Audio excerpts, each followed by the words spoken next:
Hello everyone. I have a quick edit here just to show you guys. This is a great blue heron I photographed down in Florida recently, and I didn't do a ton to this one, but it was a pretty significant change, so I thought it would be a good one to show you. So first off, just do a quick crop here. All I really did was make sure the water line was straight, which it was pretty close to begin with, and then I offset it a little bit more. But the key for this one, in this image actually for me, was to leave those trees in there in the background. It was like a really nice foggy morning. And actually, I guess I like the reflection down there, so I don't want to lose that. So there we go. The scene when I was there was definitely more yellow warm, so I'm going to shift the white balance. The camera chose a little bit more of a neutral white balance. And then I'm just going to richen up the blacks to make that bird and the grass here a little bit more of a silhouette.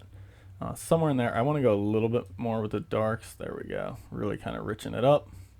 And I'm just going to throw some magenta in there as well with the white balance shift. So that's pretty close.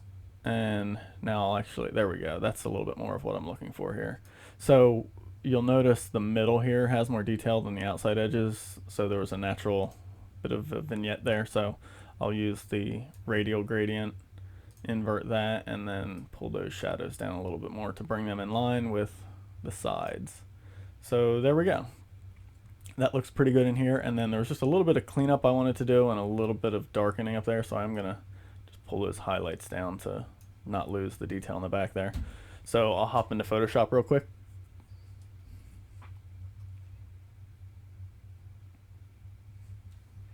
Or real slow, we'll see. There it goes. All right. So I didn't like these sticks over here. I kind of like these cattails or whatever that marsh grass is there. So I'm just going to make a blank layer and use the healing tool to get rid of those random branches, and then just use the regular clone tool, some soft opacity to smooth that out. And then same thing with this one. And a lot of people probably wouldn't care about these, but I don't know, they just kind of stood out to me as a little odd. So I wanted the viewer's eye to kind of concentrate more on that and the heron.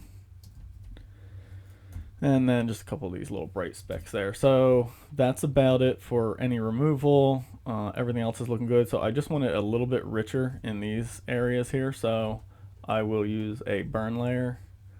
And there you go. You can see just some slight painting with that really helps to take the real bright spots down. And just going to try and do it evenly here.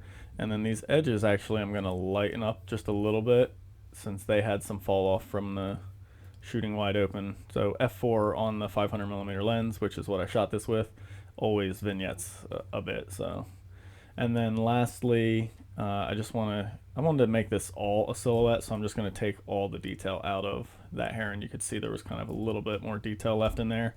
So I'll just do a quick wand selection here, invert that, and then paint that bird so it goes totally black. And real quick, I just want to say, yeah, I kind of like a little bit of that richness overall. So I'm gonna duplicate that layer and then just slightly paint some of that in some of these areas there. And there we go. That's pretty much it. One last white, couple of specks there. I'll save that. And we'll go back into Photoshop, or I'm sorry, back into Lightroom from Photoshop, and I will show you the total before and after on this one. So real quick edit, not a lot to do there, but like I said, a pretty significant change from the original to the finished piece. And I definitely had something more like this in mind when I shot it. So it's kind of nice being able to know where you want to take the image when you shoot it. So I specifically exposed it a little bit darker to maintain all the detail in the highlights and not get detail really in the bird. And there we go. So hope you like that one. Thanks for watching. I should have another one of these again in the near future.